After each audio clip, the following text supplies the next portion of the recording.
안녕하세요. 주식경제의 유토피아, 주토피아에 오신 것을 환영합니다.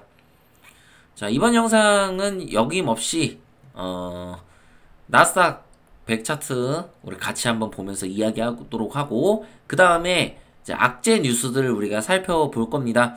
악재 뉴스들은 제가 이제 계속해서, 하나씩 이야기를 해 드릴 거고, 투자를 하면 여러분들이 아마 불안감을 느낄 수 있는 그런 악재들이 계속 나오고 있고, 또 대공황을 보고 그렇게 생각하시는 분들 역시 이런 악재들이 터지니까 이제 진짜 대공황이 오는 것 아닐까 이렇게 생각하시는 분들이 정말 많을 거라고 생각해요. 그만큼 시장이 불안한 그런 심리가 지금 커지고 있어요. 근데 이 불안한 심리는 연초부터 계속 된 거예요. 연초에 SVB 은행 사태가 터지면서 정말 세상이 망하는 거 아니야? 이렇게 예측하는 사람들이 굉장히 많았는데 증시는 반대로 비웃듯이 엄청나게 올랐죠. 나스닥이. 그리고 나서 지금 조정을 받고 있는 흐름이에요. 근데 지금 기술적인 분석 역시도 조정을 받는 게 당연한 흐름이에요. 이미 이렇게 증시가 쉬지 않고 올랐는데 한 번쯤은 조정을 받을 때가 된 거죠. 61선을 이탈을 했다고 해서 우리가 공포를 느끼는 것보다는 이것이 기회가 될 수도 있겠구나. 이런 생각을 가지고 증시를 접근을 하셔야 됩니다. 뉴스는 제가 악재 뉴스를 다루지만 그것은 추가 조정이 있을 수 있겠고 혹시나 모를 그런 가능성을 우리가 대비하고자 하는 그런 측면에서 제가 그런 뉴스들을 올리는 거지. 이것이 대공황이 온다고 지금 제가 여러분들한테 겁을 주는 게 아닙니다. 여러분들은 겁을 낼 필요가 없습니다. 왜? 121선이 우리를 지켜주고 있으니까. 61선 이탈은 당연히 제가 예상을 했고 예측을 한 그런 내용이고 61선 이탈을 하고 이제 120선만 지지해주면 되는 거예요. 얼마 남지 않았죠. 그쵸? 그러면 조정이 얼마 남지 않았을 수도 있겠구나. 이런 가능성을 열어두고 이제 매수해야 될 종목들을 우리가 탐색해서 실제로 매수를 해야 되는 그런 이제 시기가 된 거죠. 그래서 나스닥 같은 경우는 지금 3일 연속 음봉이 나오면서 3음봉이 나오고 어제도 이제 하락을 했어요. 아마 여기서 추가적인 상승이 나올 것이다 라고 예측하신 분들이 되게 많을 거예요. 왜냐면 61선을 솔직히 얘기해서 좀 그 반등도 제대로 안 나오고 이렇게 그냥 떨어졌잖아요. 61선이 되게 강한 지지선인데도 불구하고. 그래서 여러분들은 그렇게 예측을 하셨겠지만 지금의 이 악재가 충분히 61선을 이탈할 수 있는 악재였고 아주 정상적인 흐름이다 라고 여러분들이 생각을 하셔야 됩니다. 그래서 여기서 반등이 충분히 나올 수 있습니다. 지금 여기서 한 번 더 음봉이 나온다면 이거는 조금 과한 매도세예요. 그래서 오늘 이제 밤에 뉴욕 증시가 나스닥이 어떻게 될지 우리가 지켜봐야 되겠지만 아주 큰 하락은 없을 거고 오히려 반등을 할 가능성이 현재 높은 그런 상황이 아닌가라고 저는 생각이 들고요. 그렇다고 해서 아주 강한 큰 반등이 나올 수는 없을 것 같아요. 왜냐면 중국 문제가 결국에 진전되는 모습을 보여야 되거든요. 그게 진전되는 모습을 보이지 않으면 나스닥은 추가적인 하락을 보일 수밖에 없고 약세를 보일 수밖에 없습니다. 그래서 이 부분들을 참고하셔서 여러분들이 증시가 추가 조정을 받을 수도 있겠다 이렇게 생각을 하셔야 됩니다. 자, 일단은 차트 분석은 이렇게 끝내도록 하고요. 구독과 좋아요 알림 설정 부탁드리고요. 뉴스는 오늘은 조금 간단하게 우리가 살펴보고 넘어가도록 할게요. 자, 악재 뉴스. 자산 180조 원 미 금융사도 위기다. 시진핑에게 끔찍한 시간. 자, 이건 뭐 별로 볼 필요가 없습니다. 이 자산 180조 원 이런 뉴스를 보고 우리가 눈가리가 흔들리는 거예요. 여러분 요즘 SNL 코리아 보시면 거기에 이제 눈가리 있잖아요. 눈가리. 그 캐릭터. 그 캐릭터 되게 매력적이잖아요. 이런 뉴스 나오면 그렇게 진짜 눈가리가 이렇게 막 커지고 여러분들이 정말로 막 놀래게 돼요. 180조 원이래. 야, 진짜. 이거 망하는 거 아니야? 이런 생각을, 이런 수치만 보고 우리가 판단을 한다는 말이죠. 근데 이거는 사실상 그렇게 크게 신경 쓸 필요가 없습니다. 원래 여러분, 기자들이 기사를 쓸 때요, 이목을 집중해야 되기 때문에, 이렇게 자극적인 뉴스를, 쓰게 되는 거예요. 그래서 이런 것들을 여러분들이 일경 5,300조 원의 그림자 금융위기 이런 거에 여러분들이 현혹이 되시면 안 됩니다. 미국이 아니라 중국은 우리보다 규모가 훨씬 커요. 우리하고 중국하고는 비교하면 안 되는 거 알고 계시죠? 예, 중국하고 우리는 비빌 수가 없는 나라예요. 짱깨가 재수 없지만 G2를 지금 유지하면서 미국하고 이제 패권을 다투는 지금 그런 국가예요. 중국을 우리가 무시하면 안 됩니다. 아시겠죠? 그래서 이거는 일단은 뭐 별 볼 일 없는 그런 뉴스기 때문에 제가 넘어가도록 하고요. 자, 부동산 위기 진흥지 헝다. 미 법원에 파산 보호 신청했다. 이거는 조금 안 좋은 뉴스입니다. 자, 어쨌든 헝다가 제대로 지금 일어나지 못하고 있어요. 근데 이거는 충분히 예측할 수 있는 거예요. 부동산 경기가 응? 개판 5분 전인데 이게 해결이 되겠냐고요. 당연하죠. 지금 뭐 비그위안도 지금 망하게 생긴 와중에 헝다가 이렇게 될 거라고는 충분히 예측할 수 있는 뉴스예요. 하지만 개인 투자자들이 봤을 때는 시장을 부정적으로 볼 수밖에 없죠. 이게 또 망해서 연쇄적인 부도가 나오면 어쩌나? 이런 생각을 할 수밖에 없어요. 그래서 굉장히 이것은 안 좋은 뉴스다라고 제가 이렇게 설명을 드리고 싶고요. 자, 그리고 미 정부 셧다운 임박했다. 증시 앞서 하락할 것. 이런 뉴스는 이거는 조금 약간 찌라시성이라고 여러분들이 좀 이해를 하셔야 됩니다. 뉴스를 분석하실 때 팩트를 잘 체크를 해야 되는데 그거를 하기가 참 어렵죠. 그걸 할 수 있다면 여러분들이 이 영상을 보고 있겠습니까? 제 채널에 구독을 할 이유가 없겠죠? 여러분들이 분석하면 될 텐데. 그래서 여러분들은 이런 뉴스를 한번 보시다가 내가 이 뉴스를 보면서 해석한 것과 어떤 차이점들이 있는지 이런 것들을 잘 확인을 하셔야 돼요. 여러분, 공화당이 경기 침체를 유도한다.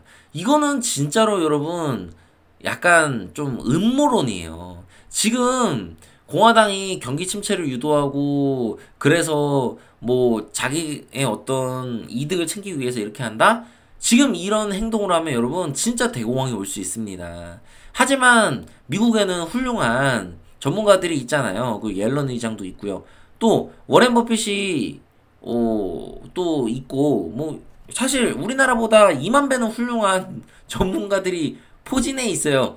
그런 상황에서 그 사람들의 목소리를 무시하고 이런 행동을 한다? 말이 안 되는 얘기죠. 왜냐면 공화당 어떤 이런 거는 정치적인 문제지. 본인들도 결국에는 미국이 망하면 망하는 거잖아요. 그러면 미국이 망할 가능성이 높은 상황에서 지금 셧다운을 한다는 게 이게 말이나 됩니까? 물론 진짜로 이런 상황이 벌어질 수도 있겠지만 이런 상황이 진짜 벌어진다면 여러분 나스닥은 완전 폭락해서 날아가겠죠. 근데 왜 하필 지금 이 시기에 이런 뉴스가 이런 찌라시가 도냐는 거예요. 이거를 여러분들이 주목하셔야 됩니다. 이런 찌라시들이 개인 투자자들을 흔들리게 만들고 인버스를 하게 만들고 지금 있는 주식들을 처분하게 만드는 겁니다. 예, 그래서 이런 뉴스들은 여러분들이 경계해야 될 뉴스예요. 대공황 유튜버들은 이런 뉴스 엄청 좋아합니다. 그래서 이런 뉴스를 부풀려서 여러분들한테 얘기를 하는 겁니다. 저희 구독자분 중에 하나가 마이클 버리가 실제로 뭐 조원, 조 단위를 한 게, 2조 원 이렇게 한 게 아니라, 조 단위를 한 게 아니라, 뭐 몇백억 원을 했는데, 레버리지를 썼다. 뭐 이런 이제 내용을 알려주셨는데, 그게 제가 팩트인지 팩트 체크는 안 했어요. 하지만, 충분히 있을 수 있는 이름이다. 저는 왜 그걸 알까요? 마이클 버리에 대해서 이미 그 전에 뉴스를 제가 많이 봤어요. 그래서, 요거는 가능성이 좀 높겠다라고 판단하고 여러분들한테 얘기를 하는 거고, 마이클 버리에 대한 뉴스는 제가 다시 한번 재탕해서 여러분들한테 얘기를 할 거예요. 그 이유가 있어요. 왜냐면 그 할아버지가 개소리 소소리 많이 했거든요. 저는 개소리인지 알고 있었죠. 그래서 그거에 대해서도 제가 나중에 뉴스를 한번 다루도록 하고요. 자, 그리고 중국, 미국 상무장관 방중 환영 방문 일정 소통 중. 자, 이게 무엇을 뜻하느냐? 중국은 미국과 그렇게 치고받고 하면서도 물밑 대화를 계속하고 있는 겁니다. 지금 중국이 여러분 물밑 대화 안 하게 생겼어요? 지금 중국이 여러분 뭐 국채를 던지면 뭐 나라가 망하네, 뭐 미국이 파산한다, 막 이런 얘기가 나오는데 절대로 중국은 함부로 국채 막 못 던집니다. 지금 상황이 국채 다 던지면 중국은 세계의 공공의 적이 되는 거예요. 지금 중국이 국채를 다 던지면 여러분 어떻게 될까요? 물론 이거에 대해서 제가 한 번 더 언급을 할 거예요. 이거 영상도 만들 거고 이번 주말에는 제가 영상을 조금 몇 개를 만들도록 하겠습니다. 그래서 이번 주말에 영상을 조금 여러 개 찍을 예정이고요. 중국이 국채를 다 던지게 되면 정말 미국이 파산할 수 있는 그런 사태가 벌어질 수 있어요. 파산이라기보다는 금융위기가 올 수 있죠. 자, 왜 그러냐면 중국이 국채를 무분별하게 지금 상태에서 막 던져버리면 그거는 사실 경제전쟁을 하겠다고밖에 우리가 생각할 수밖에 없고요. 그렇게 될 경우에 국채 시장이 무너지면서 결국에 지금 국채를 갖고 있는 중소은행들이 파산을 하는 사태가 벌어지면서 아마 연쇄 도산이 나겠죠. 그거를 이제 JP 모건이 이제 수습을 하게 되면서 아마 그 상황에서 금융위기가 올 가능성이 굉장히 높습니다. 예, 그래서 그거는 사실이지만 중국이 그렇게 바보 같은 나라가 아닙니다. 중국 때문에 코로나 터져가지고 중국이 지금 세계에서 약간 그 위상이 좋지는 않잖아요. 그 상황에서 지금 금융위기까지 일으킨 장본인이 될 수도 있는 그런 일을 벌인다고요? 저는 참 이해가 할 수가 없어요. 그렇게 중국은 바보가 아니에요, 여러분. 지금 그렇게 중국이 멍청한 나라가 아닌데 그런 거를 주장하는 유튜버들, 그 할아버지를 제가 보면 좀 약간 이건 진짜 한심하다까지밖에 한심하다고 진짜 이렇게 생각이 좀 들거든요. 그래서 여러분들이 팩트 체크를 잘 하셔야 되고 여러분들도 그런 분들이 얘기할 때 좀 생각을 해야 돼요. 이게 지금 현실성이 있는 얘기인가 이런 것들을 잘 거르셔야 됩니다. 자, 그리고 이제 마지막 기사 한번 볼게요. 중국 경기 위축에 국제유가 80달러 선 붕괴. 자, 여러분, 자, 제가 이제 저희 이제 댓글이 막 달려요. 아유, 그 유가가 막 폭등해가지고 막 진짜 스태그플레이션 오면 어떡하죠? 막 하면서 이제 불안한 거죠. 예, 대공황 유튜버들이 그렇게 얘기하니까. 근데 제가 이미 분석을 했잖아요. 국제유가는 차트를 분석했을 때 90달러대가 너무나도 강한 저항이라서 쉽게 돌파하지 못할 것이다. 그 돌파를 하더라도 금방 밀릴 것이다. 이렇게 제가 차트 분석을 끝내놓은 상황이에요. 자, 그리고 국제유가가 80달러 선이 붕괴한다는 건 충분히 있을 수 있는 얘기예요. 왜? 우리가 사우디하고 러시아가 감산을 하게 되면서 국제유가가 흔들리게 됐잖아요. 근데 얘네가 감산하는 이유가 뭐예요? 전 세계를 멸망시키기 위해서, 미국의 패권에 도전하기 위해서 그런 게 아니라 자국의 이득을 위해서요. 근데 얘네 입장에서 100달러가 넘어가게, 120달러가 넘어가게 그렇게 감산을 할 이유가 없어요. 아니, 지금 자기들이 원하는 거는 80달러 선은 우리가 유지를 하게 해달라. 이거예요. 80달러에서 90달러. 여기까지는 우리가 좀 유지를 해야 우리도 먹고 살아야 되지 않겠니? 너네 아무리 해도 넘어가지 않아, 미국? 이렇게 해서 반발을 해서 이렇게 지금 정책을 피고 있는 거지. 이것이 전 세계를 멸망시키기 위한, 대공황을 만들기 위한 그런 게 아니란 말이에요. 얘네도 알고 있어요. 지금 세계 경제가 위기라는 거. 본인들도 세계 경제하고 다 연결이 돼 있기 때문에 다 망하면 본인들도 잘못된다는 거 알고 있는데 무리하게 그렇게 안 한단 말이에요. 결국에 국제유가는 중국 경기 위축으로 인해서 80달러 선을 유지할 가능성이 높습니다. 그래서 국제유가가 크게 급등을 하더라도 여러분들을 겁먹으면 안 되고, 제가 어차피 계속 얘기를 해드릴 거기 때문에 여러분들이 이런 것들은 참고만 하고 이제 내가 어떤 종목들을 매매해야 될까 이런 거 고민해야 돼요. 예, 여러분들은 지금 공황이 안 온다라고 생각을 하셔야 됩니다. 자, 그리고 설사 공황이 오더라도 지금은 아니라는 거예요. 지금이 너무나 위험한 시기고 앞으로도 언젠가 이런 시기가 올 겁니다. 하지만 그 시기가 오기 전까지는 오히려 호황장이 펼쳐질 수도 있다라는 생각을 가지고 긍정적으로 생각하셔야 됩니다. 자, 그리고 어, 여러분들 중에서 이제 의구심을 아직도 가지신 분들이 충분히 있을 수 있잖아요. 솔직히 불안하잖아요.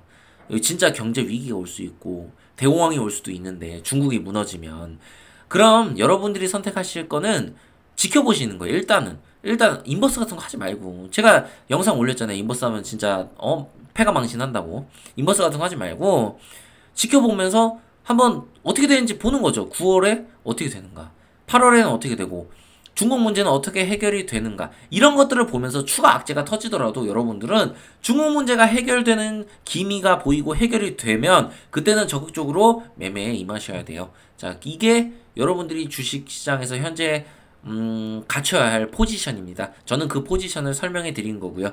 자, 여기까지 오늘 영상 마치도록 하고요. 구독과 좋아요, 알림 설정 부탁드리고요. 주식경제 유토피아 주토피아였습니다. 감사합니다.